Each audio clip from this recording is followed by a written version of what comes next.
Hello my dear friend.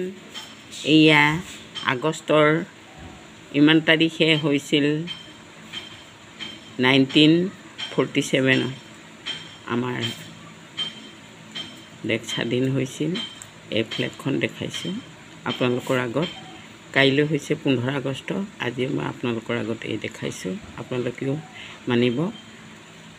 আৰু বিশেষকৈ আমাৰ মহাত্মা গান্ধী আমাৰ বাপুজি মহাত্মা গান্ধী এচাক জনগণ মন অধি তেওঁৱেই গাইছিল। মহাত্মা গান্ধী আৰু ৰাজেন্দ্ৰ প্ৰসাদ তেওঁলোকক স্মৰণ কৰা হয়। চাওক আপোনালোকে